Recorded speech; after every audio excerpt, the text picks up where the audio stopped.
Hello hi అండి. ప్రస్తుతానికి మనం బోధన్ పోచంపల్లి మండలం కప్రాయపల్లి గ్రామ పంచాయతీ పరిధిలో మాజీ సర్పంచ్ బీఆర్ఎస్ పార్టీ మనతో ఉన్నారు. 5 సంవత్సరాలు అధికారంలో ఉండి ఎలాంటి అభివృద్ధి కార్యక్రమాలు చేసారో అతన్ని అడిగి తెలుసుకునే ప్రయత్నం చేద్దాం. నమస్తే సార్. నమస్కారం సార్, మీరు 5 సంవత్సరాలు సర్పంచ్గా ఉండి ఈ కాట్రాయపల్లిని ఎలాంటి అభివృద్ధి పథకంలోకి దింపారు సార్? కప్రాయపల్లి గ్రామాన్ని గతంలో ఇప్పుడు సీసీ రోడ్లు కానీ అవి ఏవి కూడా లేకుండే మేము వచ్చిన తర్వాతనే సీసీ రోడ్లు కానీ శ్మశాన వాటిక అదేవిధంగా డ్రైనేజ్ మామూలుగా మట్టి రోడ్లు కానీ ఇవన్నీ కూడా మేము వచ్చిన తర్వాతనే అయినాయి. అంతకుముందు లేకుండే మేము వచ్చిన తర్వాత మా ఎమ్మెల్యే పైల శేఖర్ రెడ్డి గారు మరి మాకు నిధులు ఇవ్వడం జరిగింది. మా గ్రామాన్ని పూర్తి స్థాయిలో ఇప్పుడు ఎవరైనా నెక్స్ట్ వచ్చే ఏ సర్పంచ్ వచ్చినా కానీ వాళ్ళకి ఎలాంటి పని లేకుండా చేసి పెట్టడం జరిగింది. సార్, ఇప్పుడు అంటే మాజీ ఎమ్మెల్యే గారికి ఎలాంటి అవినీతి ఆరోపణలు లేనప్పటికి కూడా మొన్న ఓడిపోవడానికి గల కారణాలు ఏంటి సార్? అవినీతి ఆరోపణలు లేవు, ఆయన మీద వచ్చినా కానీ కరెక్ట్ కాదు. ఎందుకంటే చాలా నీట్గా నీతిగా నిజాయితీగా పనిచేసినటువంటి వ్యక్తి ఈ తెలంగాణ రాష్ట్రంలో ఒక పైల శేఖర్ రెడ్డి గారే. ఎందుకంటే ఆయన డబ్బుల కోసం రాజకీయం చేయలేదు, ప్రజాసేవ చేయాలన్నటువంటి సంకల్పంతోనే ఆయన ఎమ్మెల్యే కాకముందు కూడా ప్రజలకు సేవ చేసి మరి ఈ యొక్క ఫిల్టర్ వాటర్ అక్కడ ఆలేరు ప్రాంతంలో ఉంది కాబట్టి వాళ్ళ ఊరు అక్కడ చేసినటువంటి వ్యక్తి. మరి 2014లో ఇక్కడ టికెట్ ఇచ్చినప్పటికీ ఇచ్చిన తర్వాత కూడా మరి అక్కడ ఈ విధంగా చేసిండు. ఇక్కడ కూడా ప్రజల సమస్యల కోసం డబ్బులు సొంతం ఖర్చులు పెట్టుకొని చేసినటువంటి వ్యక్తే కానీ ₹1 కూడా ఎక్కడ ప్రజాస్వామ్యం తిన్నటువంటి వ్యక్తి కాదు. ఆయన ఎందుకు ఓడిపోయింది సార్? కారణాలు ఏంటి? అభివృద్ధి కూడా అద్భుతంగా చేసి మేము చాలా తెలుసుకున్న తరుణంలో అభివృద్ధి కూడా ఎక్కడ వెనకాడలేడు. తర్వాత ఎక్కడ అవినీతి మచ్చలేని నాయకుడు. ఈయన ఒక్కడే గెలుస్తాడు అనుకుంటే ఈయన కూడా ఓడిపోయిండని ఇక్కడ ఉన్న స్థానిక ప్రజలు అంటున్నారు. అసలు ఎక్కడ లోపం జరిగింది? మొత్తానికి నల్లగొండలో ఉన్న 12 స్థానాలలో గెలిచే స్థానం భువనగిరి అనుకున్నారు. అవును. కానీ ఇక్కడ మరి జరిగినటువంటి పొరపాటు నాకు తెలిసి జనరల్గా మామూలు కార్యకర్తలు పార్టీ అభిమానులు మాత్రం ఏం చేయలేదు. కానీ దీనికి ఒకవేళ జరిగితే ఈ నాయకత్వ లోపంతో కొన్ని మెయిన్ సిటీలలోనే ఇప్పుడు భువనగిరి అయితేనేమి మొట్టమొదట కౌంటింగ్లో కూడా భువనగిరి ఇచ్చింది, అక్కడ చాలా తక్కువ వచ్చినాయి. ఆ విధంగా మరి మా పోచంపల్లి మండలాన్ని తీసుకున్నట్టయితే ఈ మిగతా 3 మండలాల కన్నా కూడా మా దగ్గర చాలా ఒక 3,000 2,000 ఎక్కువ వచ్చినాయి అంతే తప్ప మా దగ్గర మంచిగానే పడ్డాయి. ఈ నాయకత్వ లోపంతో పడ్డాయేమో అనేది మా ఆలోచన. ఓకే సార్, అంటే గౌరవ మాజీ ముఖ్యమంత్రి గారు ప్రవేశపెట్టిన పథకాలు ఈ మారుమూల గ్రామానికి ఎంతమంది లబ్ధిదారులకు ఏ పథకం అందింది సార్? గౌరవ ముఖ్యమంత్రి కేసీఆర్ గారు ప్రవేశపెట్టినటువంటి పథకాలు ప్రతి ఒక్క పథకం ఈ యొక్క గ్రామానికి అందినాయి. అందకుండా కళ్యాణ లక్ష్మి అనుకోండి మీరు, మరి రైతు బంధు కానీ రైతు బీమా కానీ మన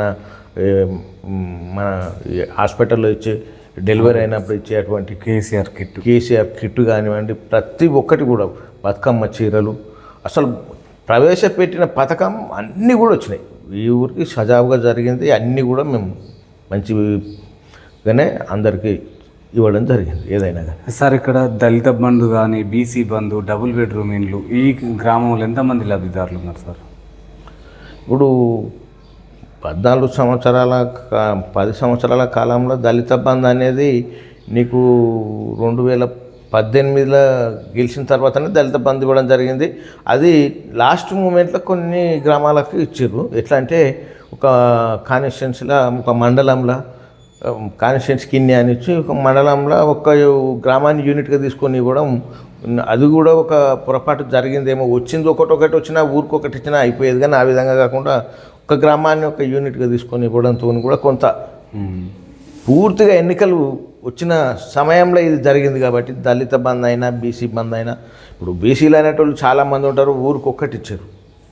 ఆ ఊరికొక్కటి అని అంటే వాస్తవంగా నీకు ఏనైనా కానీ 60% అన్ని కులాలలో కలిసి బీసీలు 67% వీళ్ళే ఉంటారు.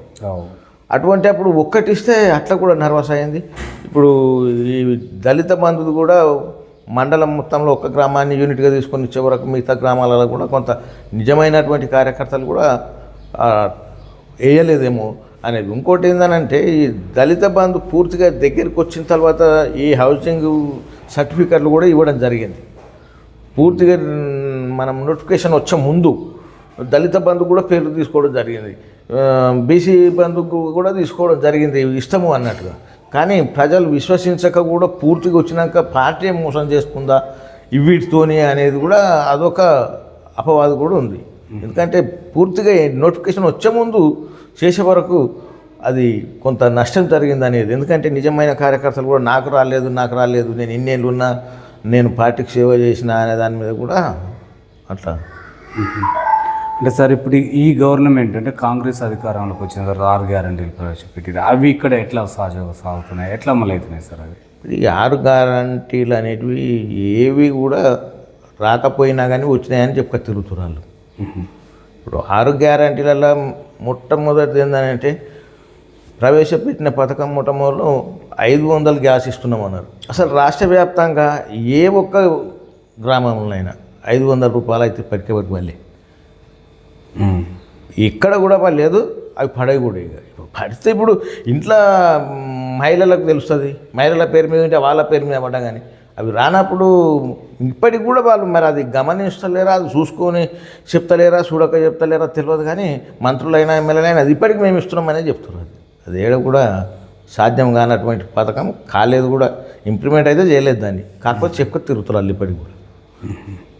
ఇవి ఇందిరమ్మ ఇండ్లు కానీ 500 బోనస్ రైతులకి అవి కూడా పడలేవు సార్ ఇక్కడ? ఇందిరమ్మ ఇండ్లు అనేది ఇప్పుడు ఈ ఒక కమిటీ చేసుకొని కాంగ్రెస్ వాళ్ళని, కాంగ్రెస్ కార్యకర్తలని వేసుకొని అందులో 5గురిని వేసుకొని 2 మహిళా సంఘం నుంచి, ఒక ఎస్సీ ఒక బీసీ ఇట్లా తీసుకొని కమిటీ వేసుకొని కమిటీలో కూడా ఎవరికి చెప్పకుండా పేర్లు సెలక్షన్ చేసుకొని అందులో కాంగ్రెస్ వాళ్ళకే ఇచ్చారు. ఇప్పుడు ఇక్కడ ప్రజెంటు మా గ్రామంలో మేము ఎందుకంటే అడిగి మనం బదులు మీద ప్రజలు గమనిస్తారన్న దాని మీద ఇప్పుడు మేము సపోర్ట్ చేస్తలేం. కానీ అసలు కాంగ్రెస్ కార్యకర్తలకు తప్ప వేరే వాళ్ళకి వేయలేదు, గుడిసున్నోనికి వేయలేదు. పూర్తిగా ఇల్లు లేకుండా వానికి ఏది లేదు, ఇల్లు నిల్లు వాడు కిరాయికుంటుండి వచ్చిన ఇంట్లో వానికి గుడి వేయలేదు. వాడు పోయి సార్ ఎమ్మెల్యే గారు ఊళ్ళోకి వస్తే పర్యటనకు సార్ నాకు ఇల్లు రాలేదు అని అంటే, సరైన మన కాంగ్రెస్ పార్టీ కాదు కాబట్టి ఆయనకి ఇయ్యలేదు అని అంటే కూడా ఎమ్మెల్యే గారు సపోర్ట్ చేయకుండా వెళ్ళిపోవడం జరిగింది. లేదు మేము చూస్తాం లేండి, దాన్ని చూసేదో నేను చేస్తాను అన్నాడు ఎమ్మెల్యే గారు. ఒక రకంగా చెప్పాలంటే ఎమ్మెల్యే గారు అంతా మా ఎమ్మెల్యే గారు ఇప్పుడు ఈ కుంభం గారు కొంచెం మంచిగానే ఉంది. కాకపోతే ఏంటంటే కార్యకర్తలు ఆ పార్టీ ఆదేశానుసారంగా ఎమ్మెల్యే గారు కూడా సపోర్ట్ చేయలేదేమో, మరి అదే విధంగా ఉందేమో అని మేము అనుకున్నాం. కానీ ఎక్కడ కూడా మేము కామెంట్ చేస్తలేము. సరే చేయని నడవని, ఇప్పటికే పార్టీ ఇప్పటికే అడుగంటిపోతుంది. ఇక మనం చేసేది ఏముంది, మనం అనుకోకుండా మనమే తెలివి కలవడం కాదు, ప్రజలందరూ తెలివి కలవాలయ్యారు. గ్రామాలు అన్నీ కూడా చూస్తూనే ఉన్నారు.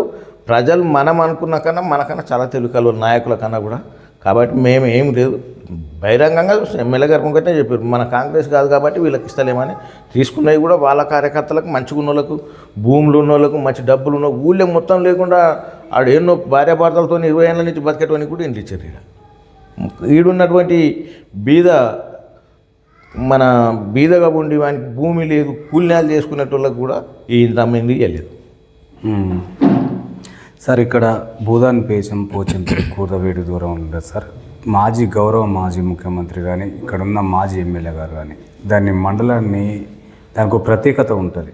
చేనేత పోచంపల్లి ఎలాంటి డెవలప్ చేశారు సార్ దాన్ని? మాజీ ముఖ్యమంత్రి గారు కేసీఆర్ గారు పోచంపల్లి అనేది ఆయనకు ఎప్పుడు కూడా ఆయన దృష్టిలో ఉంటుంది. ఆయన ఇక్కడ పార్టీ స్థాపించేటప్పుడు కూడా ఇక్కడికి వచ్చి జోలబట్టి అడిగి ఇక్కడ ఉన్నటువంటి పద్మశాలి కార్మికులు ఒకసారి గణపతిని తీసుకొని అక్కడ పోయి వస్తుంటే యాక్సిడెంట్ అయ్యి ఒకటేసారి 10-12 మంది చచ్చిపోతే కూడా వాళ్ళకి చందాలు చేసి అంత జోలబయట వసూలు చేసి కూడా వాళ్ళకి ఇవ్వడం జరిగింది. కేసీఆర్ గారు ఎప్పుడు కూడా పోచంపల్లి మీద కేటీఆర్ అయినా ఎవరైనా కేటీఆర్ గారు 2-3 సార్లు కూడా రావడం జరిగింది. ఈ ఇక్కత్ వస్త్రాల మీద ప్రతి సోమవారం ప్రతి ఒక్కరు కూడా ఈ యొక్క చేనేత బుడ్డలు తుడుకోవాలి అని చెప్పి కూడా ఆర్డర్ జారీ చేయడం జరిగింది. అన్ని విధాలుగా పద్మశాలులకు మంచి అది జరిగింది. దాంట్లో ఏం లేదు. పద్మశాలులకు రుణమాఫీ కూడా చేసారు. ఇవన్నీ జరిగినాయి. మరి ఈ ప్రభుత్వం వచ్చినాక రుణమాఫీ అవి ఏదో చేయలేదు కాబట్టి వాళ్ళు చెప్తే కూడా చేస్తామని అంటుండ్రు. కానీ ఇప్పటికైతే వాళ్ళ అకౌంట్లలో ఇప్పటికి కూడా వాడలేదు. కేసీఆర్ ముఖ్యమంత్రి ఉన్నప్పుడు పోచంపల్లి పద్మశాలి కార్మికులకు మంచి పనులు చేశారు. సార్ ఇప్పుడు ధరణి కంటే భూభారతి గొప్పగా ఉందంటున్నారు. మరి ధరణితోటి రైతులకు న్యాయం జరిగిందంటారా, భూభారతితో న్యాయం జరుగుతుంది అంటారా? ఇప్పుడు సార్ అది ఈ ధరణి అయినా ఈ భూభారత్ అయినా వాస్తవంగా చెప్పాలంటే ఈ పార్టీలని దీన్ని రెండు పక్కకు పెడితే ఇప్పుడు బీఆర్ఎస్ పార్టీలు ఉన్న నాయకులు ఈ కాంగ్రెస్ పార్టీలు ఉన్న నాయకుల కన్నా ఇప్పుడే నీకు ఇప్పుడు గదాంతంది మోకీలా దగ్గర ఏదో పెద్ద భూకుంభకోణం జరిగింది. ఇప్పుడు నీకు భూమాత వచ్చినా నీకు ధరణి వచ్చినా శేషాస్వంటిది ఏమీ ఆగదు. కాకపోతే ఏంటంటే వీళ్ళు ఎవరు అక్రమంగా భూములు సంపాదించుకుంటారు, ఇంట్లో భూములు కొల్లగొట్టింటారు అని అంటే ఒక కేసీఆర్ కుటుంబాన్ని అంటారు. కానీ ఇది ఏ భూమాత వచ్చినా వచ్చినా ఈ మామూలు పేద రైతులకు అన్ని గ్రామాలలో ఉన్నటువంటి ఈ భూ సమస్యలు మాత్రం పరిష్కారం కావు. అయ్యేది ఉంటే రెవెన్యూ సదస్సులు పెట్టి అవి పెట్టి ఇవి పెట్టి ఏది చేసినా ఏడున్నది అన్నీ ఉంది. ఇప్పటికి కూడా ఏం చేయలేదు.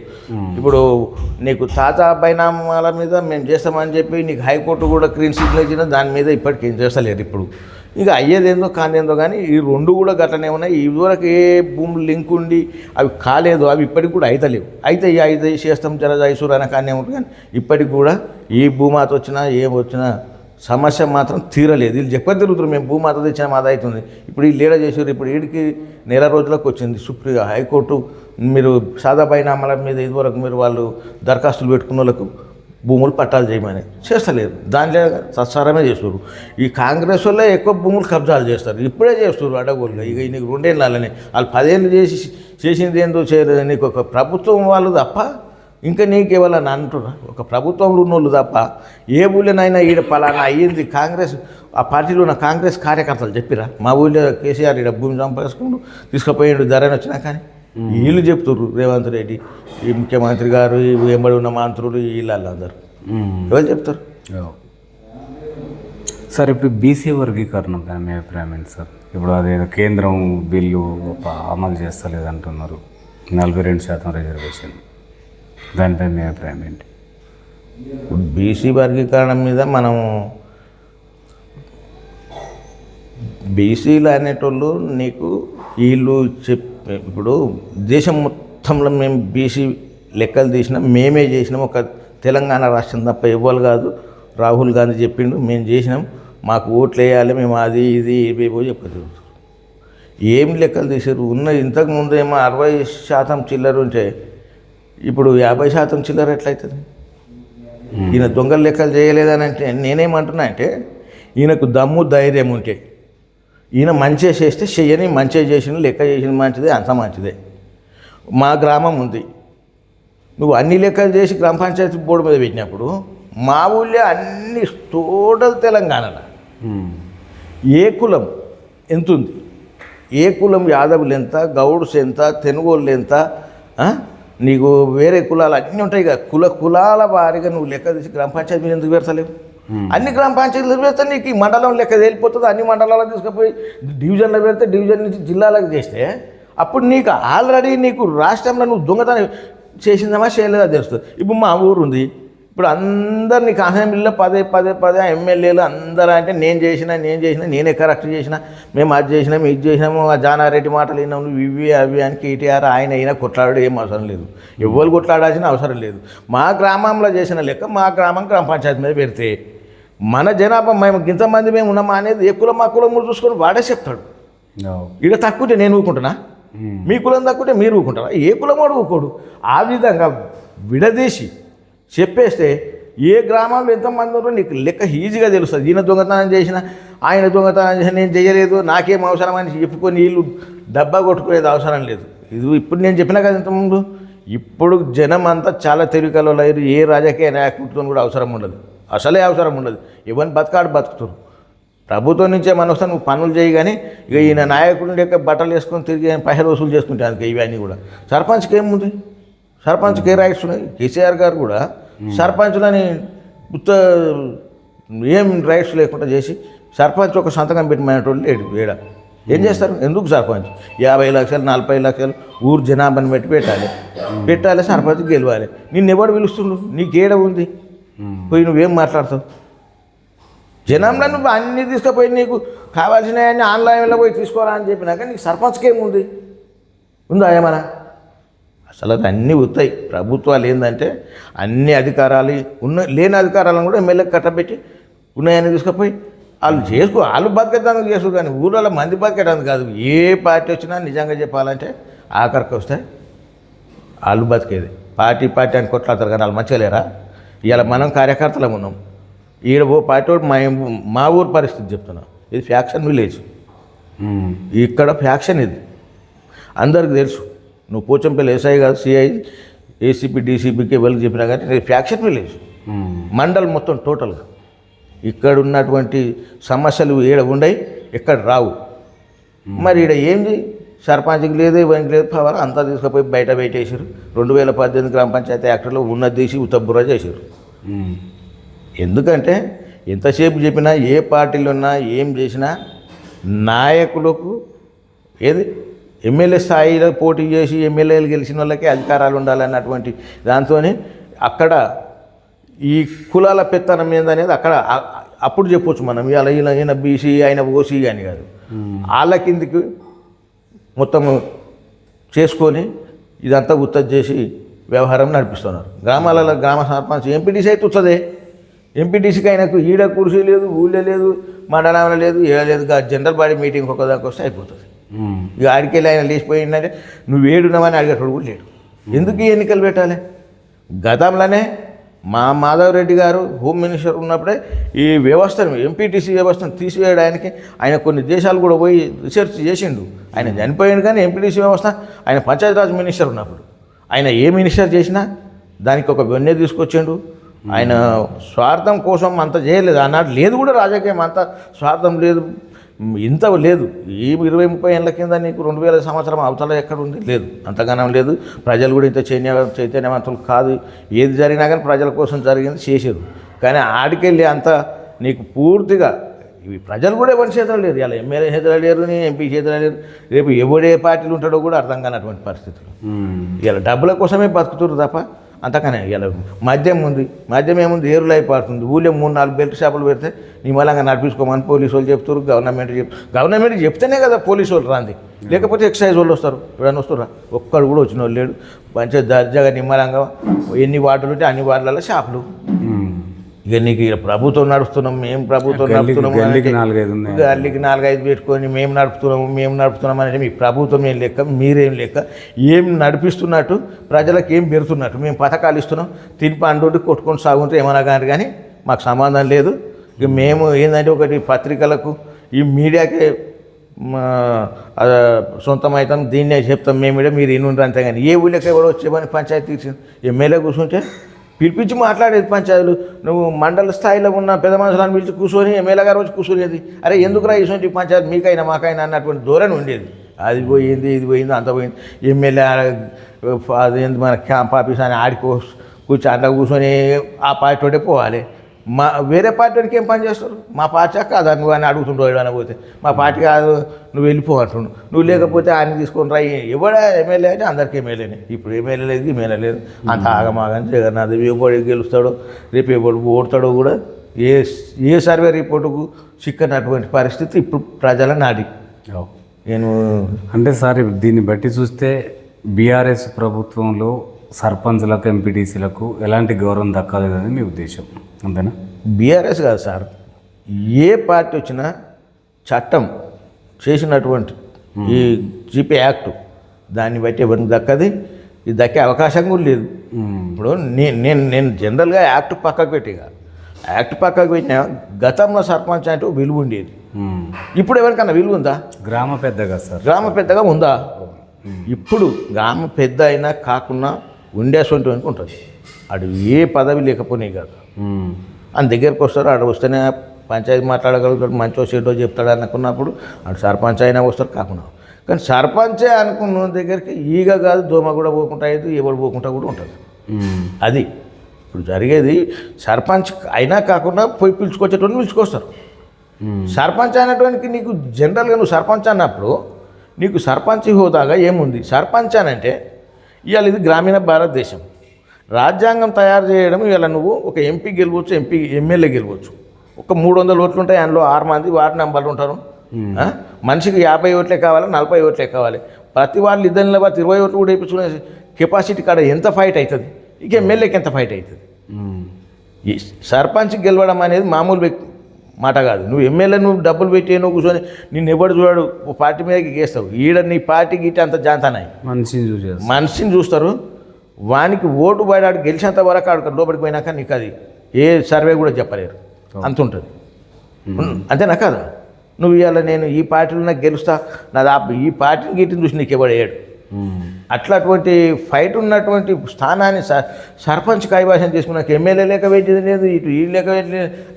ఇలా గ్రామం ఉంది, గ్రామంలో ఏది జరిగినా సర్పంచ్ని కాదని జరగద్దు. ఇలా ఎవరు లేక వేయకపోతే నీకు చట్టమే లేనప్పుడు నువ్వు ఏం చేస్తావు? అసలు ఏది నడుస్తుంది కరెక్ట్? ఓ పోలీస్ స్టేషన్కి పోతే నువ్వు దెబ్బలు కొట్టకుండా నీ మీద కేసు ఫైల్ అవుతుంది. నువ్వు దెబ్బలు తిన్నోని మీదనే అవుతుంది. తిన్నోని మీద నిన్ను విచారించకుండా, విలేజ్లోకి వచ్చి విచారించకుండా కేసు ఫైల్ అవుతుంది. చట్టం ఎక్కడ పోతుంది? ఎవరు ఏం చేస్తున్నారు? ఏ ప్రభుత్వం ఏం చేస్తుంది? ఎవరి ప్రభుత్వం ఉంటే వాడు ఎమ్మెల్యే గారు ఆయన మీద కేసు ఫైల్ చేయాలంటే కేసు ఫైల్ చేస్తుంది. అడగకుండా బిరుగా మాట్లాడితే మేకసీరు పిలిచి అన్ని తీసుకున్నాడు కేసు ఫైల్ చేస్తారు. అవి తీసుకురా, ఇవి తీసుకురా. అంటే చట్టాలు రాజకీయ నాయకుల కుమ్ముగా వస్తున్నాయి. అంతే. చట్టం ఎక్కడుంది? నేను మామూలుని నువ్వుకనే అధికారి తీసుకుపోయి లోపట్టేస్తాడు. నువ్వు నీ 1000 రూపాయల కుంభకోణం ఉంటే నేను తీసుకుపోయాడు. నువ్వు చట్టం తన పని తను చేసుకపోతుంది. ఏం చేసుకపోతుంది? చెప్పేటందుకే చట్టాలు. ఎవరికి పని చేస్తున్నాయి చట్టాలు? ఎవరికి? సీలింగ్ తీసిరు. నేను చిన్నగున్నా సీలింగ్ భూములలో సీలింగ్ తీసిరు. ఇప్పుడు భూములు వస్తూ ఉన్నాయి, ఒక ఇష్టం వచ్చింది కొనుక్కో. సీలింగ్ ఎందుకు తీయొచ్చు కదా. సీలింగ్ యాక్ట్ అనేది ఉంది కదా. దాని మీదకి వెళ్ళి నేను చిన్నగా ఉన్నప్పుడు సీలింగ్ తీసి వేరే వాళ్ళకి పంచారు, మామూలు గరీబ్ వాళ్ళకి. ఏ భూమి ఆ ఊరికే పంచారు. ఇవాళ ఎందుకు పంచవద్దు?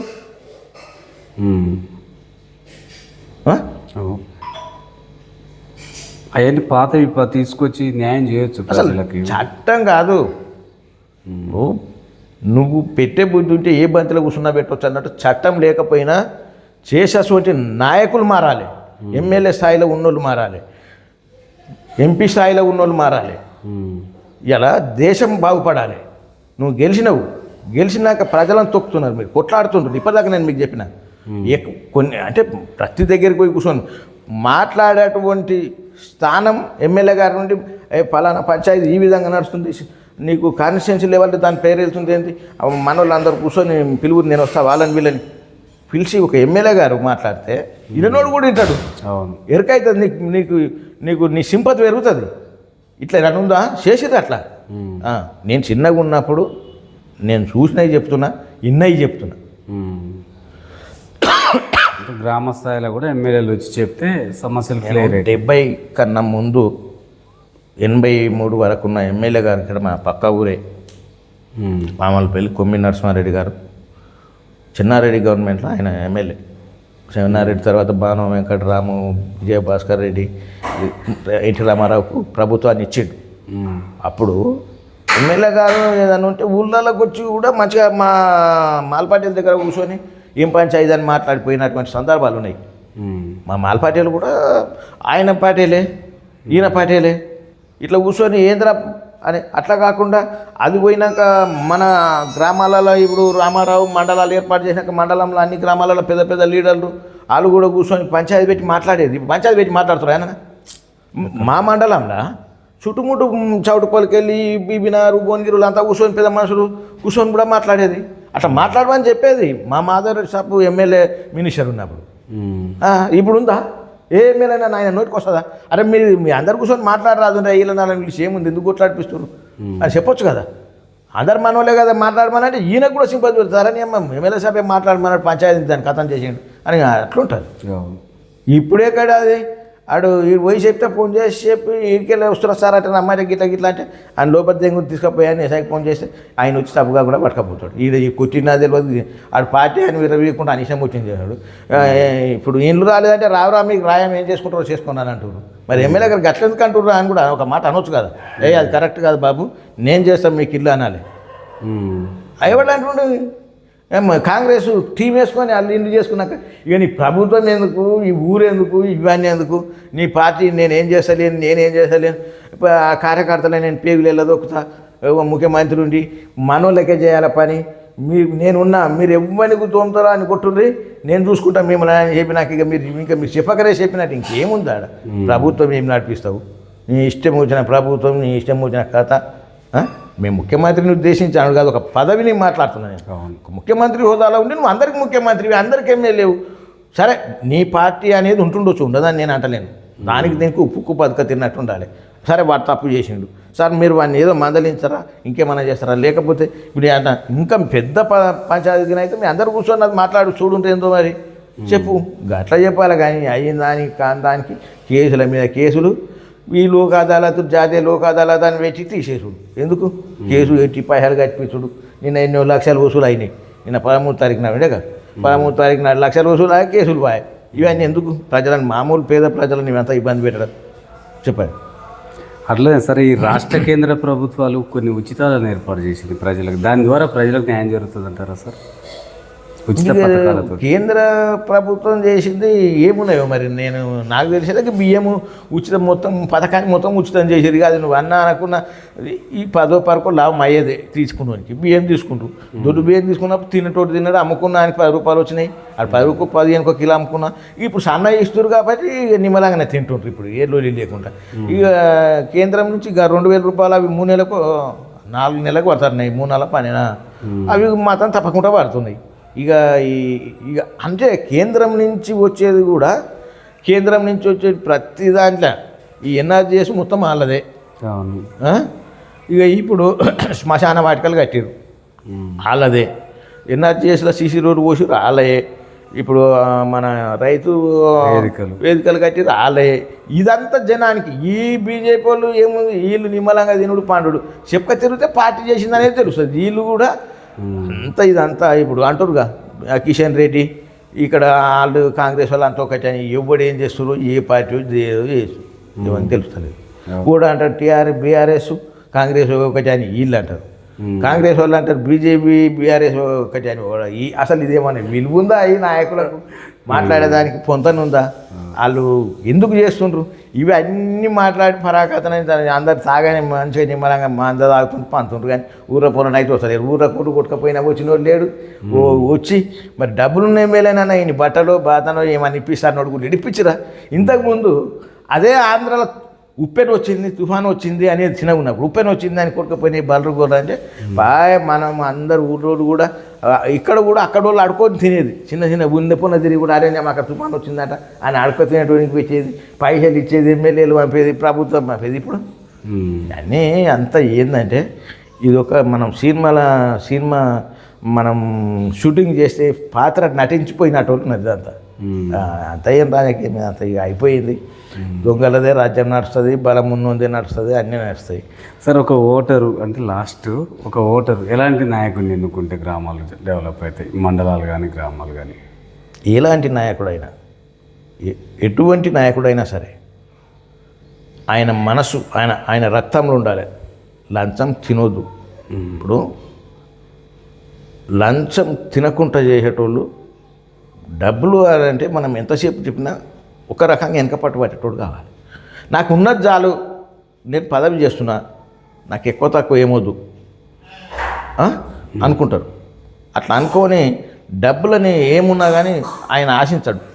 ఆయన అడగకపోయినప్పుడు కిందోళ్ళు భయపడతారు, కింద ఎవరు కూడా తీసుకోరు. మా దగ్గర నేను జనరల్గా చెప్తున్నా, మా దగ్గర మా ఎంపీపీ ప్రభాకర్ రెడ్డి గారు అని ఉంటాడు. ఇప్పుడు ఎంపీపీగా సంపాదించుకునే వాళ్ళు ఉంటారు, కానీ ఆయన సంపాదించుకోవడం ఆయనకి ఏం అవసరమే లేదు. ఇప్పుడు ఆయనకు రాజకీయం చేస్తాను, సేవ చేస్తాను, ఇప్పటిదాకా నేను ముందు చెప్పిన సేవ చేసేదానికి వచ్చిన వాళ్ళు పైసలకు ఇంపార్టెంట్ ఇయ్యరు. ఎవడైనా కంటే నేను ఇంత లేకున్నా ఉన్నా నేను ఈ ఫ్రాడ్ చేసి బతకాలనేటువంటి ఆలోచన నాకు ఎప్పుడు కూడా లేదు. నేను ఈ బట్టలు వేసుకొని నా జేబులో 1 రూపాయి కూడా ఉండదు. నేను ఏడికి పోయినా ఎందుకనంటే నేను చెప్తున్నా నేను మనిషిపోయేదే కానీ నేను ఆర్థికంగా చితికిపోయి ఉన్నాను అన్ని విధాలుగా. నేను ఎక్కడ కూడా ఎప్పుడు కూడా ఇప్పుడు మా పిల్లలను చదివించినప్పుడే అనుకుంటున్నాను నేను చేసిన దానికి వాళ్ళకి సరిపోలేదు. మనం ఏం చేస్తాం, వ్యవసాయం చేసినాం. వ్యవసాయంలో ఏముంటుంది, వ్యవసాయంలో ఏమన్నా తిండికి వస్తాయి, మిగిలితే మన ఖర్చులకు అవుతాయి, కానీ 6 నెలల దాకా అయితే కావు కదా. నేను ఇంకోటి కూడా నేను సైడ్ బిజినెస్ మేము గౌడ్స్ కాబట్టి నేను కళ్ళు బేరం చేసిన, కళ్ళు బేరం మీద పైసలు సాటో ఏటో చేసి బతికినాం అంతే తప్ప ఇప్పటికి కూడా మనం సర్పంచ్ చేసి నేనేం సంపాదించుకోలేదు, ఏది కూడా చేయలేదు. ఈ ఇల్లు కొత్తగానే కట్టినాం, ఇంత భూమి అదో ఇదో అమ్ముకోనో ఏదో చేసుకొని ఎట్లనో చేసి కట్టుకున్నాం. కానీ నేను ఈ విలేజ్లో ఉన్న ఓటర్లని పౌరులని ఎవరిని కూడా డబ్బుల కోసం కానీ నేను ఎక్కడ కూడా ఎవరి దగ్గర నా పైసలు తీసుకోకుండా నేను ఈ నడి బజార్లో నవ్వుతా, నేను నీకు డబ్బులు ఇచ్చినా చెప్తే నేను ఈ ఊళ్ళకి వెళ్ళిపోతాను తయారని కూడా చెప్పిన అందరికీ. నా ముంగటికి వచ్చి నేను నీకు డబ్బులు ఇచ్చినా ఎవరు చెప్పిన, ఎందుకంటే నేను చెయ్యలేదు, నేను తీసుకోలేదు. నిజానికి ధైర్యం ఎక్కువ, నేను ఏమైనా మాట్లాడాను అంతే. నాది కామెంట్ గది. ఇక నేను మీకు okay sir, thank you sir. చూస్తూనే ఉండండి మీ తెలుగు టీవీ.